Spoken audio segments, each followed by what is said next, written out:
Muy buenas a todos y a todas, bienvenidos al podcast de la Universidad Bíblica Latinoamericana. Soy Raquel Huertas, estudiante de licenciatura de la carrera de Ciencias Teológicas, y esta es la segunda parte del podcast sobre Pablo. Hemos estado hablando de quién era Pablo, algunas de sus ideas, de sus escritos, y en este podcast vamos a seguir conociéndolo más junto al profesor Eduardo de la Serna, quien desde Argentina nos está acompañando y explicándonos un poco más de este personaje. Así que continuemos. Avanzando un poquitito,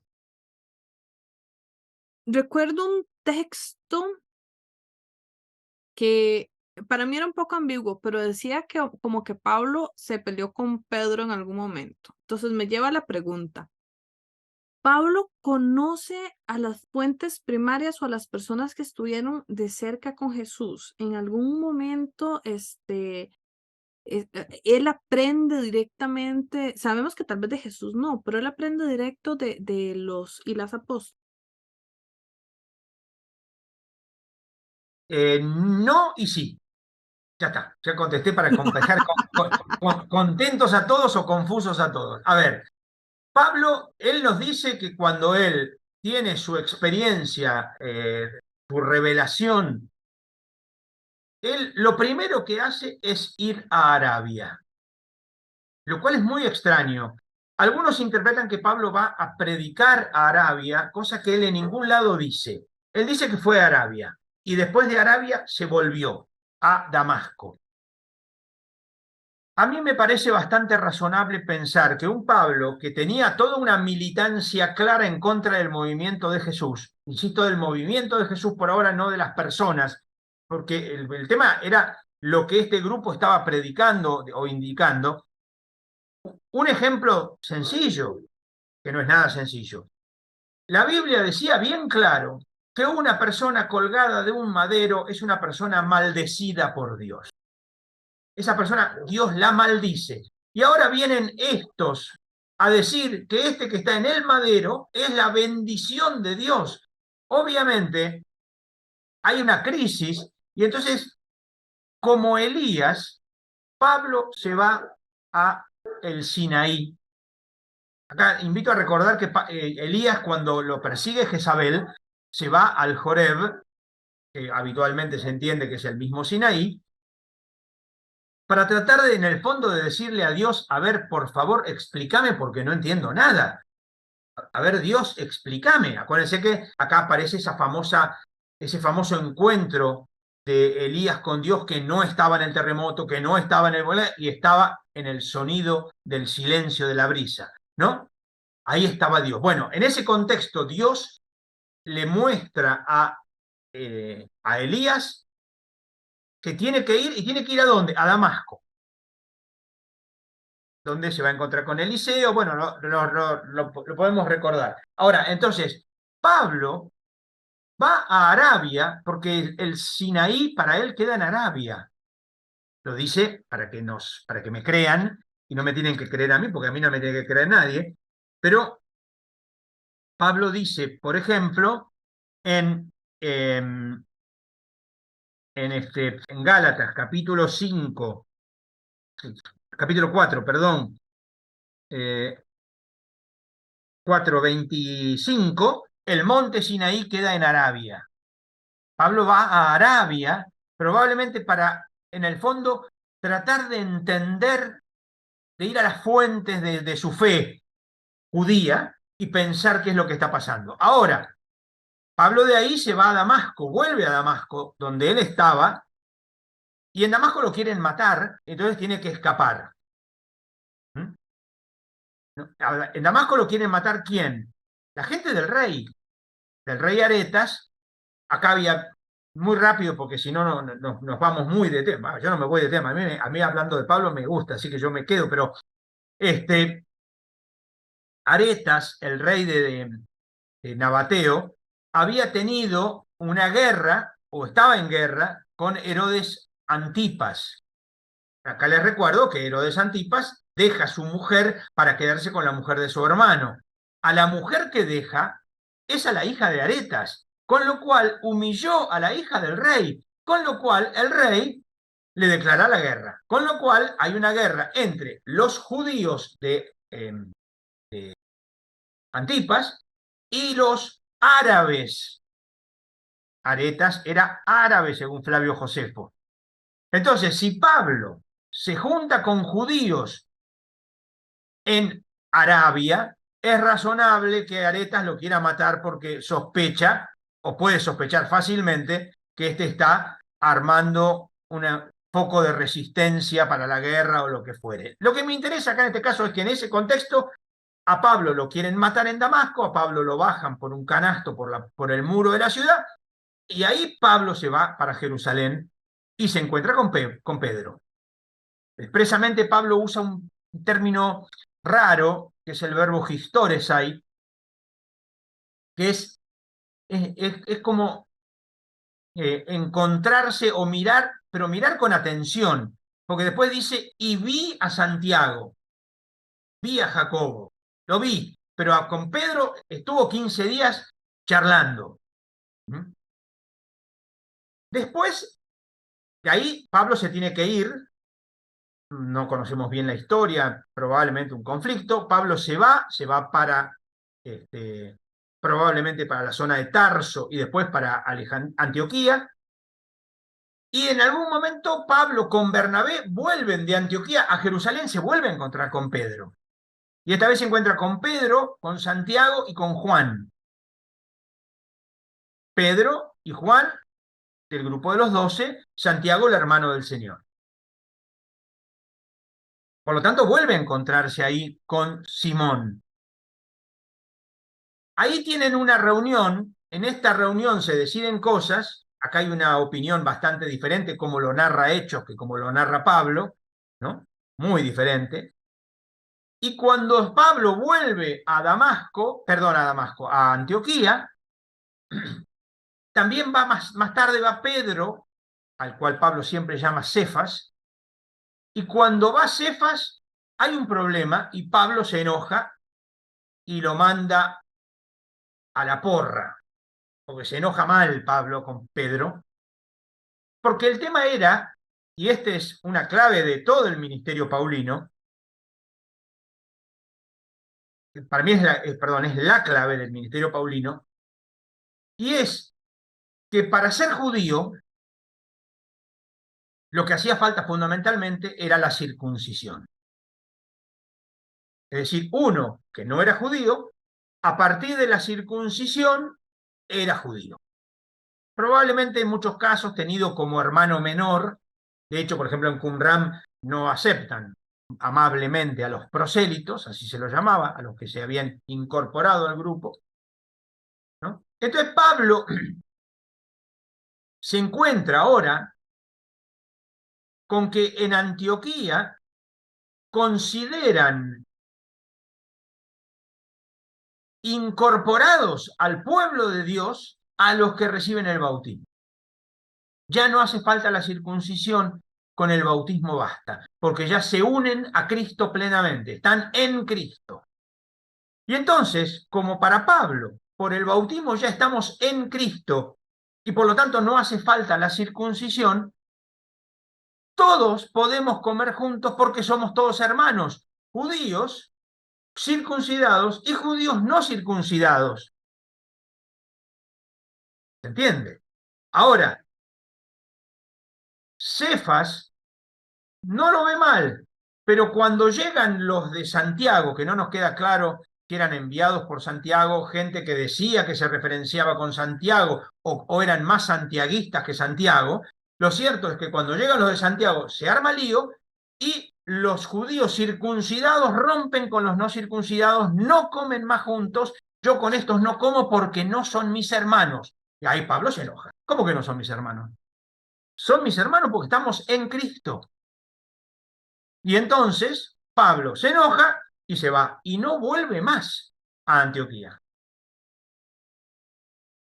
Pablo se enoja, se va y se va para la zona del mar Egeo, donde va a hacer toda su misión.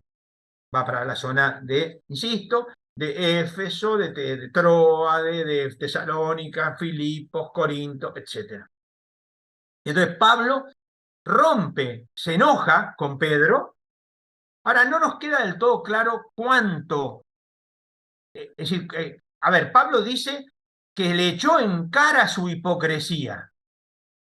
Ahora, esto no quiere decir que Pablo rompió con Pedro. La frase que dice es así para que quede claro. Dice, cuando vi que no procedían rectamente conforme a la verdad del Evangelio, es fuerte la frase, claro, le dije a Cefas en presencia de todos, si tú, siendo judío, vives como pagano y no como judío, ¿por qué fuerzas a los paganos a judaizar? Nada más. Esto es todo lo que hay. Es decir, por ejemplo, en Hechos se nos cuenta que el motivo de la pelea de Pablo con Bernabé tiene que ver con Marcos. Sin embargo, Pablo, cuando escribe la carta a Filemón, está con Marcos. Es decir, que parece que la pelea no fue tanta, ¿no? Entonces quiero decir esto, que no nos queda del todo claro si la pelea fue una pelea, entre comillas, mortal, o una pelea de un enojo de momento que más tarde o más temprano Pablo se fue, siguió su predicación y ya está. ¿Mm?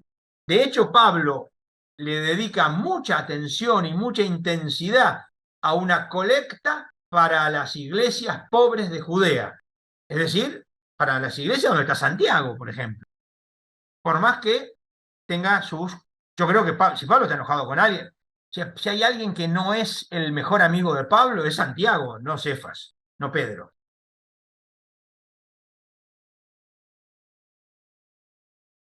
Ok, entonces podemos decir que sí conoció algunas fuentes primarias, pero supongo que también por contexto y otras cosas también tenían sus discrepancias, no necesariamente mortales, Mortales. como usted acaba de decir, ¿verdad? Sí, sí. Entonces la pregunta es que sí, la respuesta es que sí. Y no, a mí me parece interesante, es que usted lo mencionó, yo no lo tenía pensado, pero cuando yo leía los viajes de Pablo o trataba de verlos con un mapa, me pareció muy interesante, apareció esto que usted acaba de decir de que se pelea con Bernabé por culpa de Marcos, pero que se pelea y como que luego vuelven a reconciliarse o algo así, era, no me acuerdo bien. Pero me parece muy interesante entonces que al final él sí tiene contacto con estas fuentes primarias, pero él también ha desarrollado su cristología desde su contexto o sus prédicas y ha hecho sus propias conclusiones también desde su contexto. Y algo que yo siempre me ha parecido interesante, eso yo no se lo había mencionado, es cuando ¿se acuerda ese pasaje donde Pedro tiene una visión que le baja un toldo con animales y que Dios le dice, no digas lo que es impuro, ¿verdad? Entonces lo pone a comer animales impuros, como Pero diciéndole, eso es hechos, ¿eh? ajá, sí, sí, Todo eso sé, es Hechos yo 10. sé que usted me va a aclarar todo eso ahorita, ¿verdad? Hechos 10, sí. Ajá, pero entonces y lo que da a entender es como diciendo el evangelio bueno, sí, las buenas nuevas son para todos, inclusive para los que se consideran gentiles, ¿verdad? Pero para mí lo interesante es que es Pedro el que tiene esta visión, pero es Pablo el que lleva a cabo la predicación a los no judíos.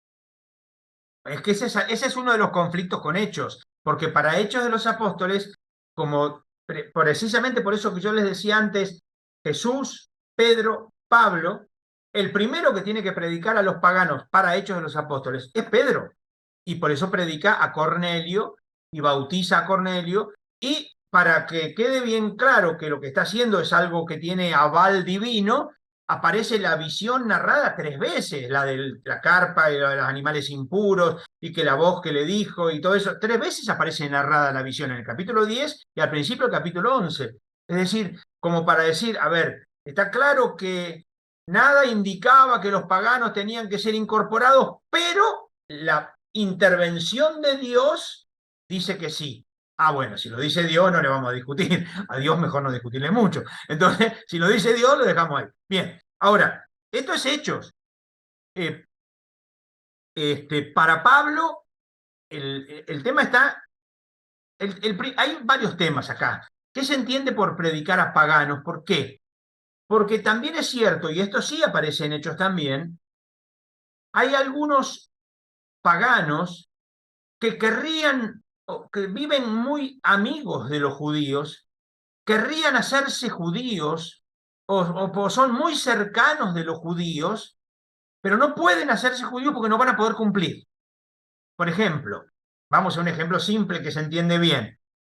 Un militar del ejército romano no le puede decir al centurión, ah, pero yo un sábado no combato, ¿eh? ¿Cómo que ese sábado no combato? A ver, señor, hoy vamos a avanzar contra esa ciudad, usted combate igual, y si no, lo matamos.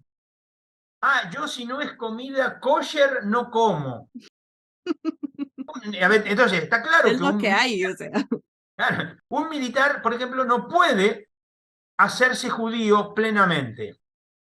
Pero cuando de golpe aparece este grupo nuevo de judíos que relativizan muchas de las instituciones, entonces, entonces puedo, acá puedo. Entonces, la pregunta sería, este grupo que se los suele llamar los temerosos de Dios, este grupo de los temerosos de Dios, ¿qué tan judíos son?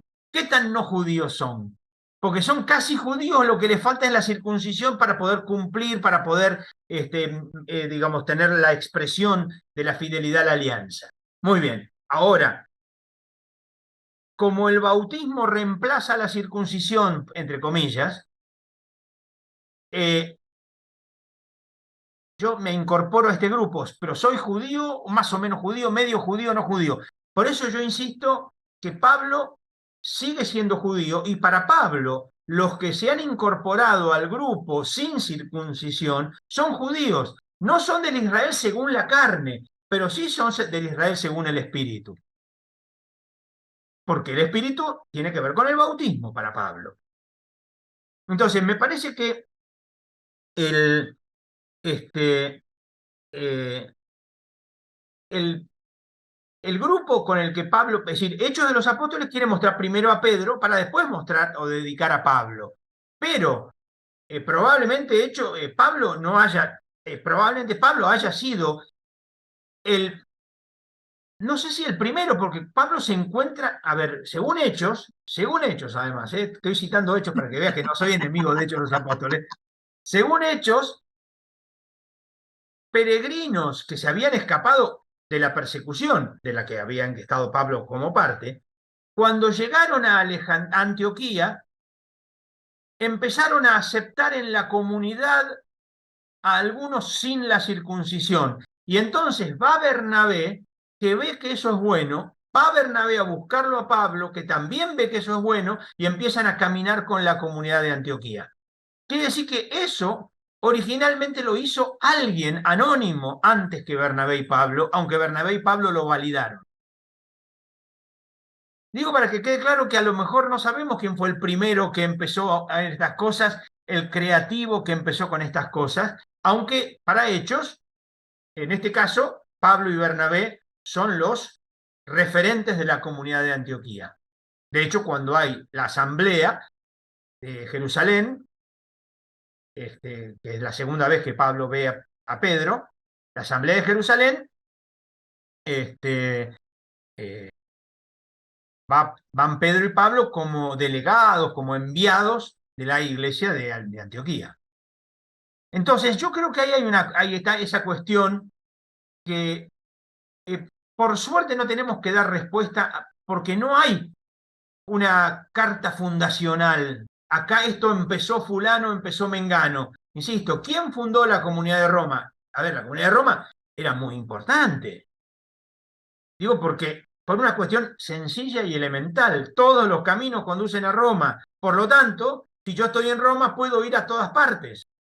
Porque si todos los caminos conducen a Roma, de Roma salen los caminos a todas partes. Entonces, yo puedo evangelizar a cualquier parte del mundo si estoy en Roma. Ir a Roma es fundamental para una evangelización. Ahora, ¿quién fundó la Comunidad de Roma? Ni idea.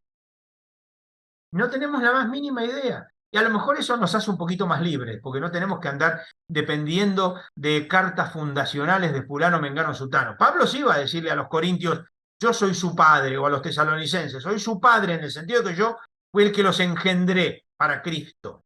Bueno, pero esas no son comunidades concretas, pero la mayoría de las comunidades no. Eh, voy a, avanzar un poquitito porque hay otros temas que queremos trabajar y quiero que nos dé tiempo. Entonces, yo sé que este corte va a sonar muy abrupto, pero necesitamos avanzar un poquito. Cuando yo leía a Pablo y leía las cartas, encontraba muchas contradicciones entre una y otras. Y que en la iglesia, yo soy muy preguntona. Yo sé que ya todos se han dado cuenta que yo soy muy preguntona y me gusta entender y me gusta saber. Entonces, que yo preguntara algo en la iglesia y que a mí me dijeran, las mujeres deben callar, porque Pablo lo dice, me hacía, me enojaba mucho, ¿verdad? Porque Claro.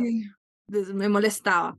Y entonces, cuando empiezo a estudiar me doy cuenta que es que no hay un solo Pablo, hay tres.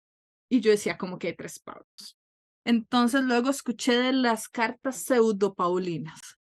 Y entonces, yo sé que ahorita tal vez la gente que no sepa mucho de esto va a decir, ok, no entendí nada. Entonces, ¿por qué no nos explica qué es esto de los tres Pablos y qué quiere decir pseudo-paulina? A ver, para empezar, veamos una frase sencilla en griego. Pseudo quiere decir que no es, ¿no? Entonces, por ejemplo, un seudónimo es un nombre que no es el tuyo, pero vos usás un seudónimo para, para cantar. ¿A vos que te Que gusta como muchos cantar? artistas hoy en día no se llaman Exacto, así, exacto, sí, pero sí. Nadie se está les diciendo conoce que así. sea, nadie está diciendo que sea falso, o si se puede decir falso, pero no en un sentido moral. Es un nombre falso, pero no quiere decir que estás mintiendo. No, bien. Entonces, pseudo quiere decir eso, que no es verdadero. ¿Mm? Ahora, veamos una cosa concreta. Pablo escribió cartas, eso lo tenemos claro. Ahora, Pablo se murió, también lo tenemos claro, ¿no? Ahora, ¿qué pasa cuando Pablo ha muerto y en las comunidades empiezan a surgir problemas nuevos? Porque, a ver, en los problemas viejos uno puede decir, no, no se acuerdan que Pablo dijo esto, listo, ya está, quedó claro. Es más, podemos agarrar una carta de Pablo, bueno, ustedes dicen tomar una carta de Pablo, acá en Argentina agarramos, tomamos una carta de Pablo y vemos, sí, Pablo dijo esto, listo. Ahora, ¿qué pasa cuando surgen problemas nuevos? Cuando surgen problemas nuevos, la pregunta de las comunidades paulinas va a ser, ¿y qué nos diría Pablo en este caso? Y entonces, las personas que conocieron a Pablo, los que son los grandes referentes de Pablo, nos pueden decir, no, en este caso Pablo nos diría esto. Y entonces, cuando eso se hace por escrito, la comunidad va a decir, Pablo dice esto. Aunque no sea Pablo, hay un segundo Pablo, en este caso, un deutero paulino, que alguien ante novedades, ¿por qué se demora en venir Jesús? Segunda Tesalonicense. ¿Qué pasa con las casas que se ubican en una ciudad para tratar de evangelizarlas en el contexto en el que la ciudad ya tiene toda una estructura? ¿Qué nos diría Pablo en este caso concreto? Y entonces las comunidades paulinas o alguienes de las comunidades paulinas van a escribir y decir, yo Pablo digo esto. Todos sabían que no era Pablo, pero todos tenían claro que esto es lo que Pablo hoy nos diría. Y entonces empiezan a aparecer las cartas que podemos llamar deuteropaulinas, es decir, que son de Pablo, entre comillas, de Pablo, en un segundo momento, cuando Pablo ya había muerto, con lo cual es bastante De los difícil. discípulos de Pablo. Pablo no lo Exacto. escribe, sus discípulos entonces dirían, bueno, mi maestro Pablo hubiera dicho esto, esto Claro, y pero todo el mundo tenía claro que no eran de Pablo, sino que era el modo de escribir, decir Pablo dice esto. Y lo mismo, ¿qué pasa cuando ya pasó más tiempo todavía? Y entonces otras comunidades ya más estructuradas, más organizadas, más cuadradas, si se quiere usar la palabra, van a decir, Pablo nos diría esto, pero ya es en un tercer momento. A esto serían las tritopaulinas, paulinas en un tercer momento, que son las cartas que nosotros solemos llamar pastorales. Las cartas a Timoteo 1-2 y la carta a Tito, que son cartas donde ya la iglesia está mucho más estructurada, mucho más armada, organizada, ya hay cosas que están claras, ya hay cosas que está claro que no. Entonces empiezan a aparecer ahí ese tipo de estructura. Entonces ahí es donde se suele hablar de Pablo propiamente dicho, y de los escritos paulinos, no de Pablo, pseudo-paulinos, deutero-paulinos y trito-paulinos, por ejemplo. Y sería posible que tal vez usted nos cuente, bueno, aquí yo estoy haciendo una lista. A mí siempre se me enredan esas cartas. Entonces, ¿usted nos podría decir cuál pertenece a cada una? A Digamos, ver, las cartas que ¿cuáles todo el son de mundo, Pablo? las cartas que todo el mundo afirma que son de Pablo, no hay nadie que discuta que son de Pablo, son 7. Ajá. En el orden en el que están en las Biblias: Romanos, Primera Corintios, Segunda Corintios, Gálatas, Filipenses, Primera Tesalonicenses y Filemón. Las cartas deuteropaulinas, siempre en el orden de la Biblia: Efesios, Colosenses y Segunda Tesalonicenses. Y las cartas tritopaulinas, las pastorales: Primera Timoteo, Segunda Timoteo y Tito. La carta a los hebreos, por favor, nada. Esa no entra. No, no, no. Es más, había un escritor muy antiguo, Orígenes, que decía: el autor de la carta a los hebreos, solo Dios lo conoce. Listo, ya está. Ok, entonces, hebreo ni lo metemos. No, no, hebreos no. Ok. Lo que pasa es que el problema de Hebreos es que tiene un final, le agregaron un versiculito que parece para que parezca carta, y entonces parece medio Paulina. Pero es solamente para parecer carta, porque dice esto: sepan que nuestro hermano Timoteo se ha marchado. Bueno, Ya. eso parece como para darle una especie de formato paulino para que sumen 14. Porque el número 7 siempre fue muy importante para la Biblia. Bueno, entonces, entender quién escribe estas cartas puede dar mucha respuesta, porque entonces tenemos esta imagen de un Pablo súper misógeno, ¿verdad? Y tal vez nos damos cuenta que muchas de las veces que se habla, como el versículo que dije, ¿verdad? De que la mujer debe callar en la congregación, nos damos cuenta que al final no lo escribió Pablo, sino que viene de otros lados, y así se pueden dar también respuesta a muchas otras cosas. A ver, yo creo que lo primero que hay que tener en cuenta, antes de empezar con ese texto que me estás señalando, Ahorita eh, ya vamos a entrar a él, pero sí, sí, pero no, lo primero a tener en cuenta es que Pablo escribe una carta a una comunidad. No es que Pablo esté escribiendo, por ejemplo, una carta a la Iglesia Universal. ujú, Pablo le escribe a los corintios para decirles algo que pasa en Corinto, de situaciones que ocurren en Corinto, por temas concretos de los corintios. No que Pablo escribe para la Iglesia Universal. Que después la Iglesia lo haga suyo, está muy bien, pero no tenemos que olvidar que Pablo está pensando en los corintios y escribe para los corintios. Si no, tenemos un problema. Ahora, fuera de eso, eh, hay que tener en cuenta un dato. En la primera carta a los corintios, probablemente la segunda carta que Pablo escribe, después de Primera Tesalonicenses, eh, Pablo está hablando de las cosas buenas que sí alaba, a diferencia de las que no alaba. Y lo que sí alaba es que los corintios en las reuniones de la comunidad respetan las costumbres, no las normas, las leyes, las costumbres que Pablo les ha indicado, que tienen que ver con, en este caso concreto, con cómo debe profetizar la mujer y cómo debe profetizar el varón en la asamblea común. Y acá aparece la imagen de que la mujer tiene que tener la cabeza cubierta. No habla de velo, no habla de velo. De hecho, va a decir que la mujer tiene el pelo largo a modo de velo. Quiere decir que no está hablando de velo porque la mujer ya lo tiene el velo, que es el pelo largo, ¿no?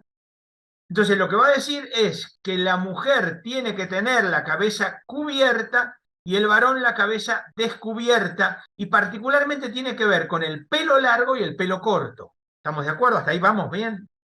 El varón debe usar el pelo corto porque es natural Es decir, es costumbre, porque evidentemente al varón el pelo le crece, por lo menos a mí me crece, yo tengo que ir a la peluquería cada tanto, ¿no? Entonces, el pelo crece, entonces no es que sea natural, es costumbre que el varón se corte el pelo y es costumbre que la mujer se deje el pelo largo. Pero,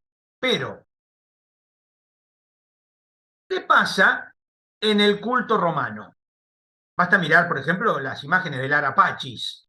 En el Ara Pacis se lo ve a Augusto, que está en actitud orante, y para rezar Augusto se pone el manto a media cabeza. Se puede mirar en San Google, que te va a explicar todo. Entonces, van a ver que Augusto tiene el manto a media cabeza para la oración. ¿Qué va a decir Pablo? Que el varón no se cubra la cabeza. Es decir, para que cualquiera que entre vea que este no es un culto romano. ¿Qué pasa en los cultos, sobre todo orientales, que había muchos en Corinto, por ejemplo, de Isis? Los cultos eran cultos orgiásticos, y en los cultos orgiásticos entraban todos con todos, todo vale, vamos todos con todos. ¿Y qué es lo que suele pasar entonces en un culto orgiástico? Que la mujer suele tener el pelo revuelto, porque estamos en una orgía.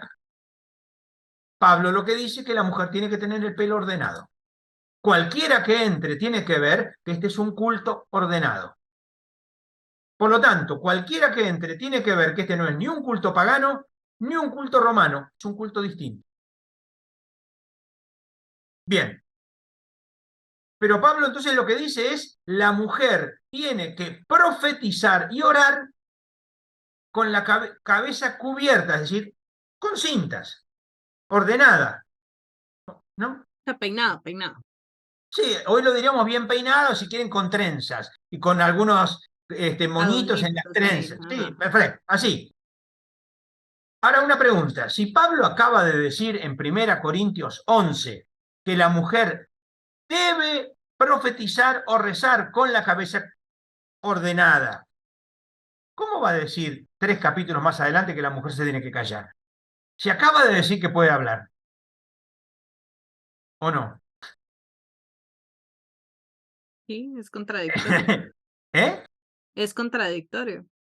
Claro, el tema Entonces, está ¿qué precisamente es que lo que acá, quiere decir? el tema es este.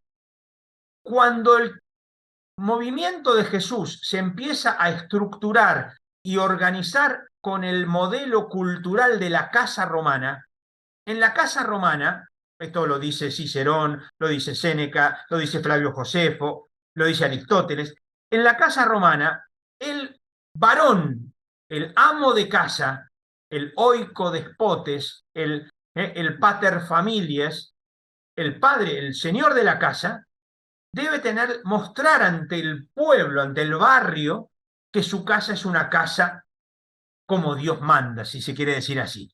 Y para que la casa sea como debe ser, el dueño de casa debe tener sometida a la mujer, sometidos a los hijos y sometidos a los esclavos. Expresamente así, sometidos a la mujer, a los hijos y a los esclavos. Porque él es el que manda y entonces la gente cuando ve que en esa casa se hace como se debe hacer, ese señor puede aspirar a gobernar la ciudad porque sabe gobernar su casa. ¿Qué pasa entonces cuando las comunidades cristianas se empiezan a ubicar en la ciudad?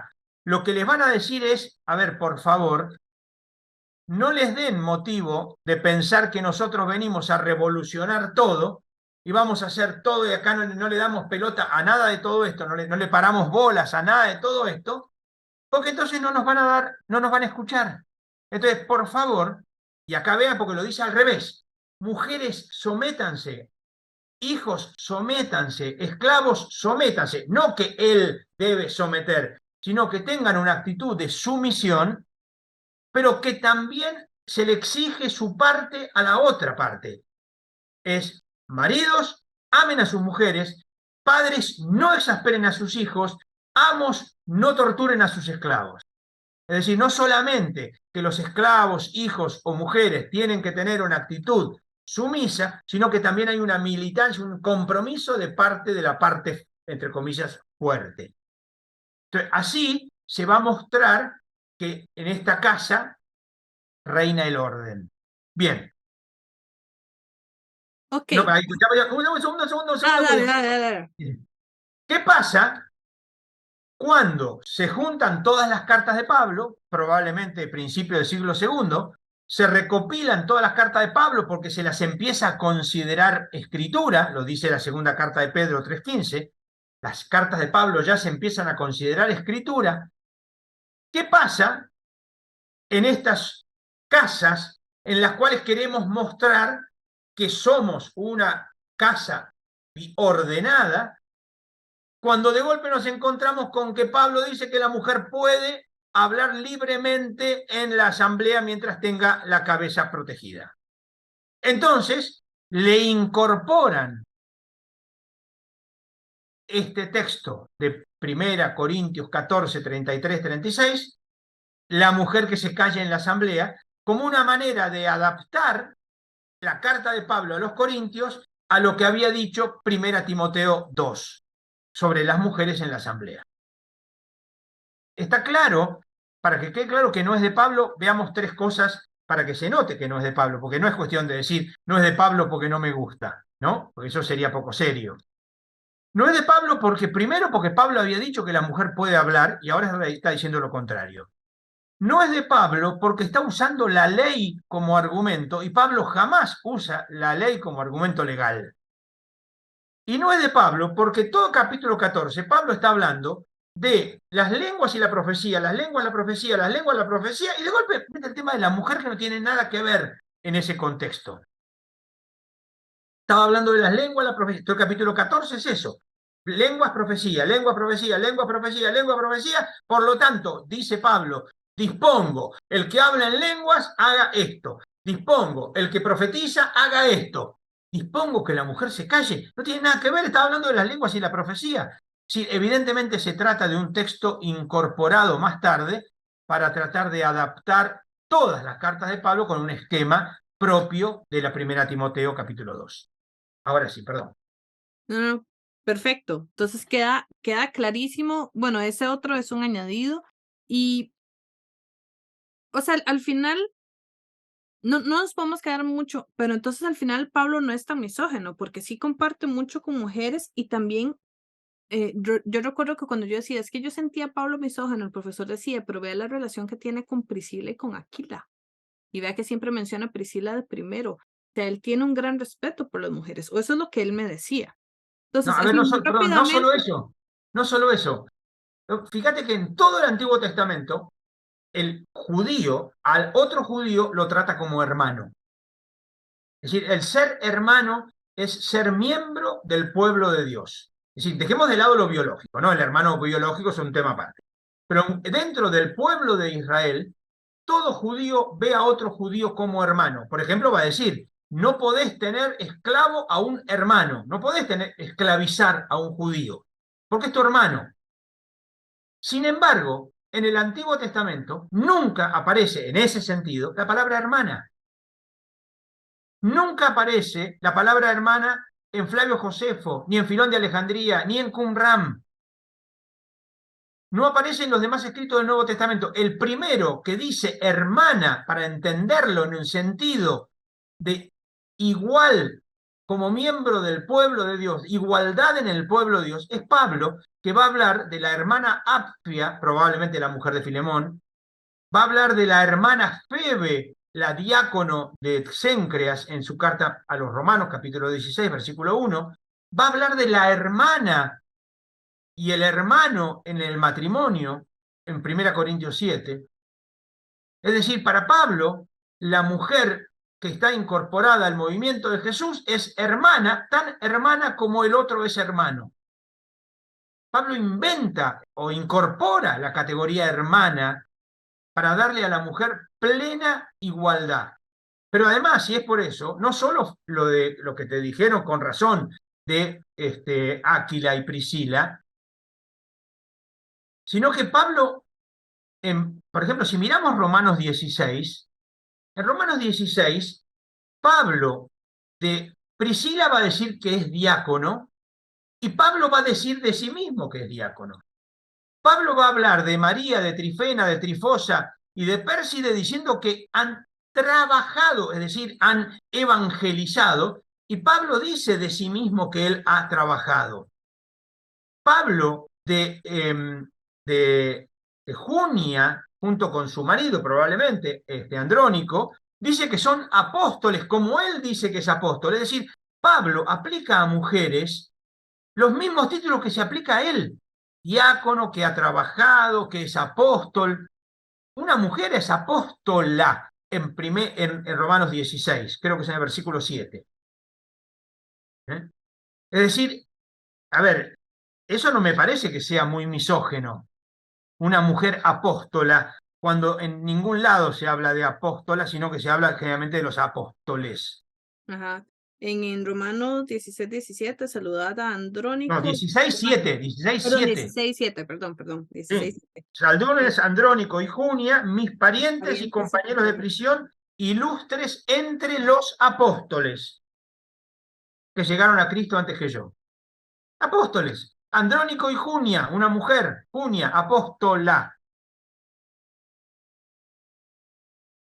No Y parece que sea muy misógeno de decir todo eso.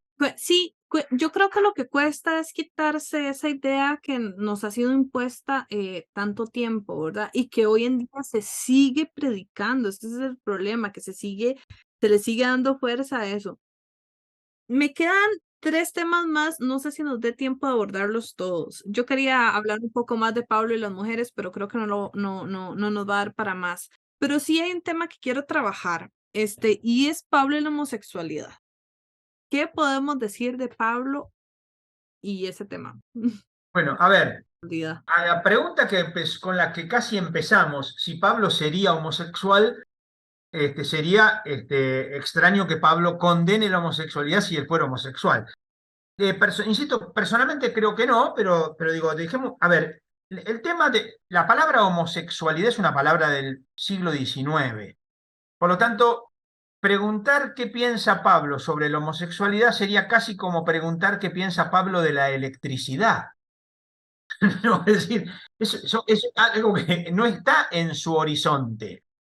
Pero vamos a tratar de dar una respuesta. Los dos textos que se suelen esgrimir para decir que Pablo, comillas, condena, cierro comillas, la homosexualidad, son 1 Corintios 7 y Romanos 1.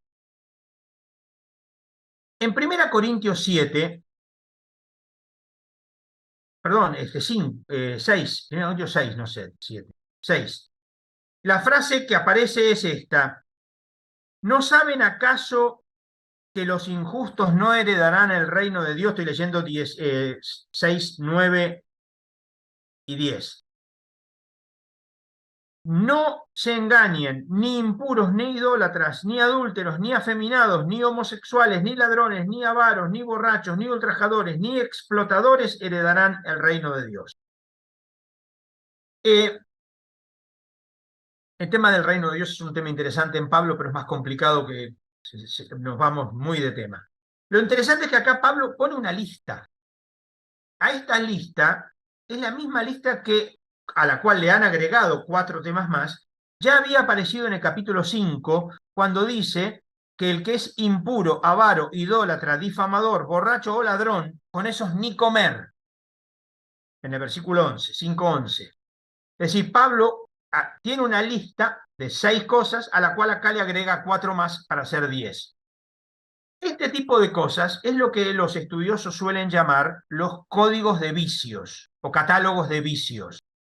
Hay más de uno en el Nuevo Testamento. En los Evangelios también hay catálogos de vicios, y Pablo en otras ocasiones también usa catálogos de vicios. El ejemplo más evidente es Gálatas capítulo 5, donde va a poner catálogo de vicios, que son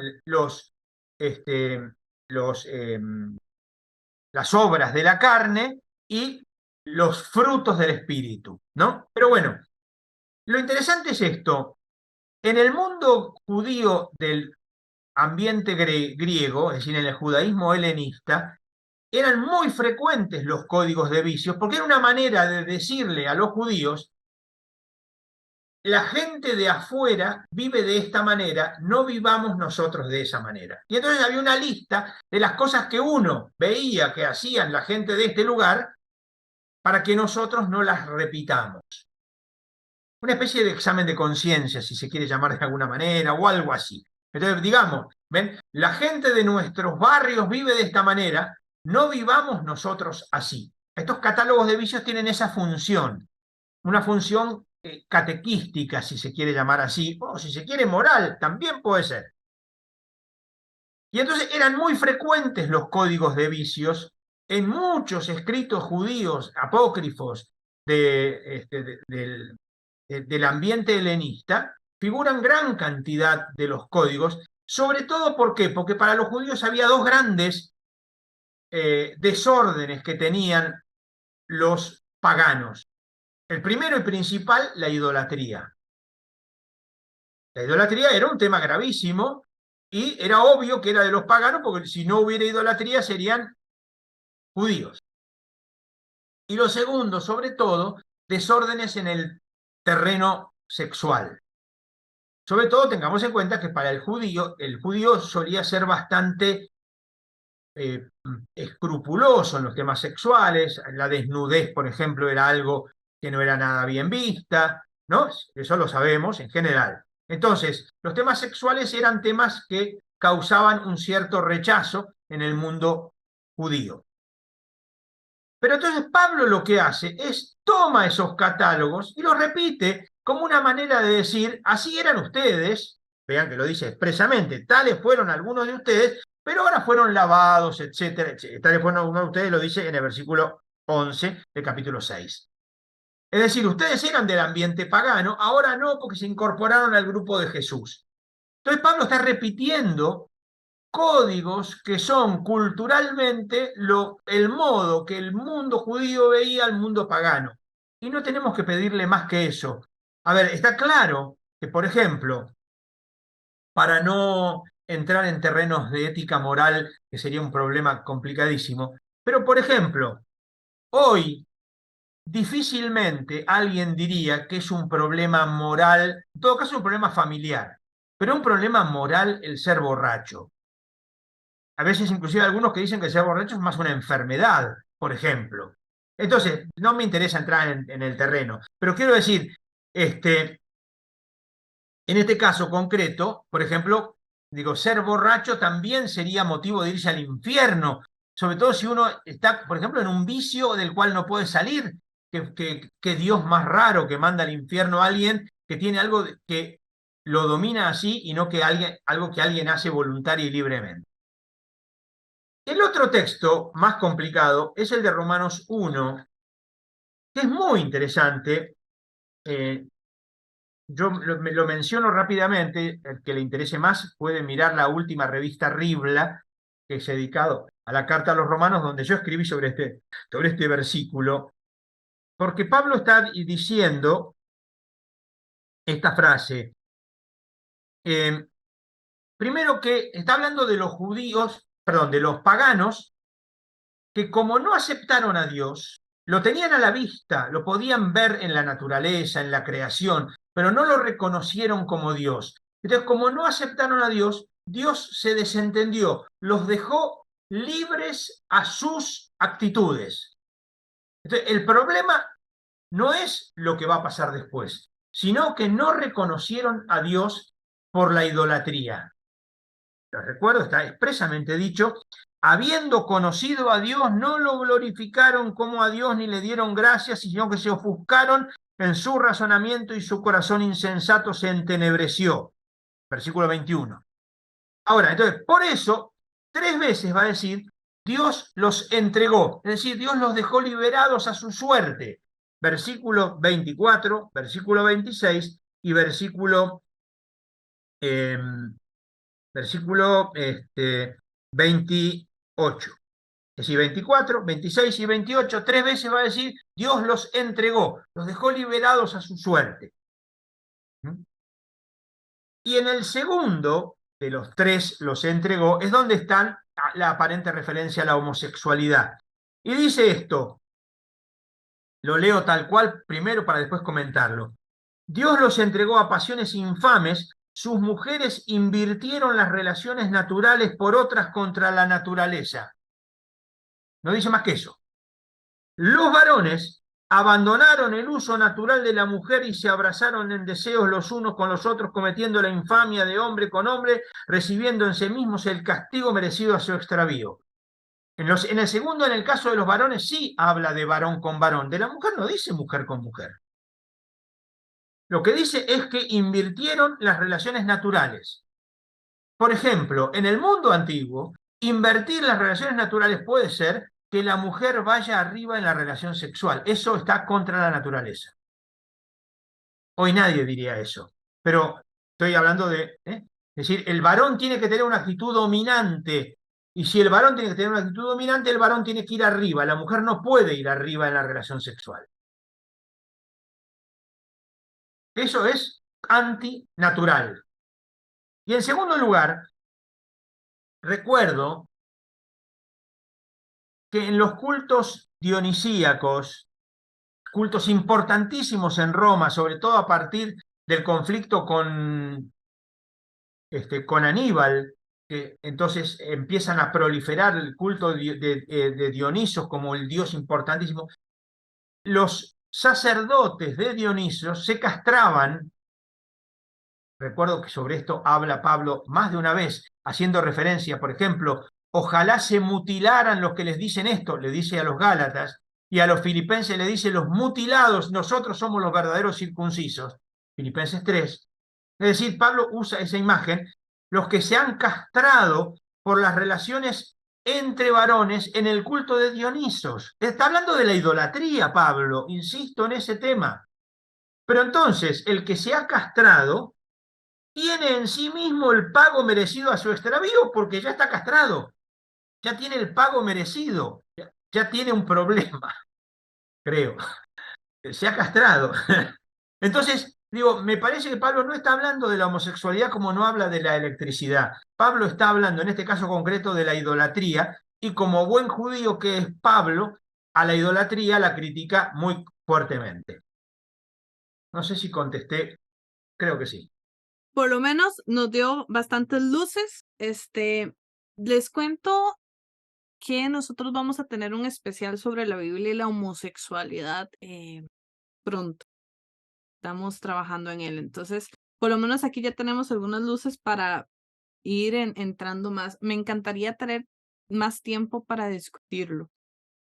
Me quedan como 3 minutos y hay un tema que me gustaría, pero así tocarlo muy por encima, al igual que tocamos esos últimos dos. De una vez sí voy a hacer aquí el comercial. Este tema, el profesor Eduardo lo trabajó en un artículo que está en los links que dejamos en la descripción. Y es Pablo y la autoridad, especialmente la parte de los pastores. ¿Qué podemos hablar de Pablo y la autoridad? A ver, yo en concreto en Argentina tuvimos una dictadura feroz y una dictadura feroz en la cual la gran mayoría de los obispos, no me meto con los pastores de otras iglesias, pero yo porque como católico romano me duele la actitud que tomó la iglesia jerárquica o gran parte de la iglesia jerárquica, y la excusa para no tomar unas posturas críticas frente a la dictadura fue que Pablo dice que la autoridad viene de Dios. Entonces, digo, esta frase, este texto de la Carta a los Romanos, capítulo 13, del 1 al 7, han resultado particularmente dolorosas en algunos casos, por ejemplo, en este caso concreto en la Argentina, donde tuvimos 30.000 desaparecidos y un episcopado que eligió callarse la boca pública, porque no hay que rebelarse contra la autoridad, porque la autoridad viene de Dios. Pablo está diciendo otra cosa. Primero que nada, Pablo dice esto: sométanse a las autoridades, no dice obedezcan. Someterse no es lo mismo. Someterse es una actitud de, casi podríamos decir, hasta de resignación, sobre todo si tenemos en cuenta que el esquema es un esquema apocalíptico, y en el esquema apocalíptico la autoridad, que es la verdadera autoridad, que es Dios, la autoridad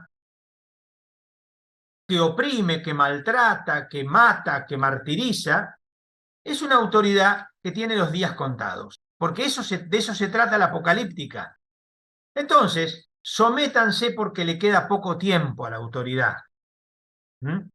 ¿No? Y en todo caso, esto véanlo como algo que viene de Dios.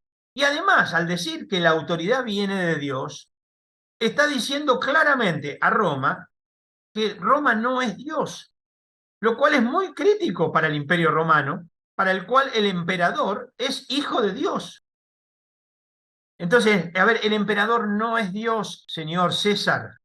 Usted no es Dios, señor César. Usted no es diosa, señora Roma. Dios es otro. Otro es Dios. Y en todo caso, ustedes están siendo instrumentos y malos instrumentos, por eso les queda poco tiempo. Para hacerlo breve.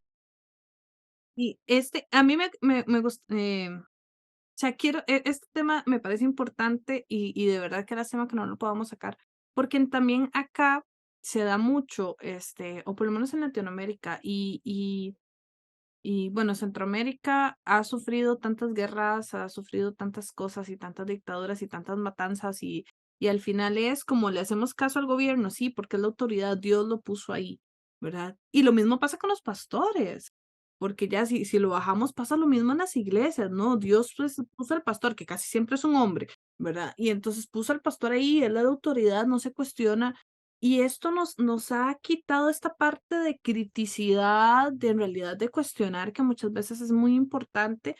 Y también algo importante es que al cuestionar a quien está en el poder, hace que esta persona que está en el poder se dé cuenta que tiene que hacer las cosas mejor, porque hay otras personas vigilando lo que hace. Pero si En nadie el lo caso en cuestiona, el caso de los pastores es más preocupante. Primero porque dicen expresamente que son delegados o ministros o servidores de Dios, pero también olvidan que es cierto que la palabra pastor en la Biblia es una imagen que alude a la autoridad religiosa, a la autoridad política, etcétera, ¿no? A los pastores. Pero también es cierto que en la Biblia, desde Ezequiel hasta el mismo Jesús, hay mucha posición muy crítica contra los malos pastores, porque existen. Y los malos pastores son los que se apacientan a sí mismos o los que se alimentan del rebaño. Y contra esos hay posiciones muy críticas de parte de Ezequiel, de parte de Jesús. A ver, los otros son los que vienen a matar, asaltar y destruir, porque saltan por arriba de la puerta, dice Jesús, porque yo soy la puerta, ¿no? Es decir, sería bueno que cuando se habla de los pastores, pero eso ya entramos en Juan, ¿no? Pero digo, si cuando se habla de los pastores tengamos, me hago cargo, muy presente que no somos autoridad. Es más, me resulta muy interesante, si Jesús en Juan nos va a decir que Él es el pastor, también es cierto que cuando le delega a Pedro ser pastor, le recuerda bien claro que son mis ovejas, mis corderos. Por lo tanto, Él debe apacentarlos, no es el dueño, mucho menos el señor de las ovejas, que son de Jesús. ¿No? Entonces yo creo que ahí hay una cuestión que sería fundamental, pero eso ya sería entrar en un conflicto con los pastores como pastor, pero me parece que es otro tema, ¿no? Pero también es cierto, digamos, el ministerio no debería nunca olvidar, ya lo vemos en Jeremías, desde Jeremías 1. Jeremías le va a decir a Dios, no, no sé hablar. Y Dios le va a decir, no, no, no, cállese la boca, señor Jeremías. Lo que yo digo vas a decir y a donde te mande vas a ir. Es decir, lo que importa es Dios y el pueblo. Vos sos simplemente un instrumento al servicio de Dios y al servicio del pueblo. Y vas a hacer lo que yo te diga y a ir a donde yo te manda, porque la cosa la manejo yo, dice Dios, no lo digo yo, dice Dios. ¿No? Entonces, a ver, Jeremías, donde yo te mande, irás, lo que yo te diga, dirás. Vos callate la boca, no te preocupes que sos un muchacho, yo te pongo las palabras en la boca. Basta. bueno, con estas nos tenemos que ir. Este, para concluir, o sea, ya para irnos y como en un minuto. Digamos que yo quiero volver a tratar de amigarme con Pablo, en mi caso, ¿verdad? Que yo tengo conflictos con Pablo. O quiero empezar a leer las cartas, bueno, todo lo que hemos hablado ahorita. Y quiero volver a leer las cartas y tener una mejor apreciación de Pablo. ¿Qué me recomienda que debo hacer? ¿O por dónde empezar? ¿O cómo le puedo sacar mejor provecho? A ver, yo creo que siempre lo mejor es leer a Pablo. ¿Mm? Este, pero es bueno leerlo en el... Primero, no olvidarse que son cartas, que son escritos de ocasión. A ver, vamos a ejemplos concretos. Pablo le escribe a los tesalonicenses porque acaba de llegar Timoteo, que le dice que están con un problema de que hay algunos que murieron y no saben qué va a pasar cuando Jesús venga. Cuando Jesús venga, ¿qué va a pasar con esos que murieron? Entonces Pablo les va a escribir para que no estén como los que no tienen esperanza. Y les va a decir que los muertos y los vivos van a ir al encuentro de Jesús. En la carta a los Corintios, Pablo le escribe a los Corintios porque está contestando preguntas que los corintios le hicieron por escrito. En la segunda carta a los Corintios, Pablo tiene que confrontar porque están llegando enviados de no sabemos quién, de Jerusalén quizás, que se jactan, insisto que la palabra jactarse es importante en la segunda de los Corintios, se jactan de ser superapóstoles, ¿eh? Y entonces nosotros somos mejores que Pablo. Entonces Pablo tiene que empezar a mostrar, a ver, este soy yo, y va a hablar de su ministerio. En la carta a los Gálatas, Pablo se va a escribir porque empezaron a aparecer de nuevo los que dicen que hay que circuncidarse y muchos Gálatas se empiezan a circuncidar con lo que Pablo dice, entonces me están arruinando todo lo que yo prediqué. En la carta a Filemón, Pablo se encuentra con Onésimo, es que había sido esclavo de Filemón, y entonces Pablo, que logra que Onésimo se convierta, lo reenvía con Filemón, pidiéndole que lo trate como un hermano y no lo trate como un esclavo. En la carta a los filipenses, Pablo recibe de los filipenses, Pablo está preso, recibe de los filipenses ayuda económica y Pablo les agradece la ayuda económica que le dan, les agradece también el envío que hicieron con Epafrodito, un amigo de la comunidad, y Pablo lo reenvía agradeciéndoles una carta que es toda un derroche de afecto. En la carta a los romanos, Pablo les escribe a los romanos diciéndole, miren, ustedes no me conocen, yo no los conozco, este soy yo, esto es lo que predico, por favor ayúdenme porque tengo ganas de ir a España. Todas las cartas son cartas de circunstancia y de ocasión. Entonces, universalizar las cartas y transformarlas en una especie de ladrillo de doctrina es bastante extraño. Pablo ni se le hubiera ocurrido que lo iban a usar para eso.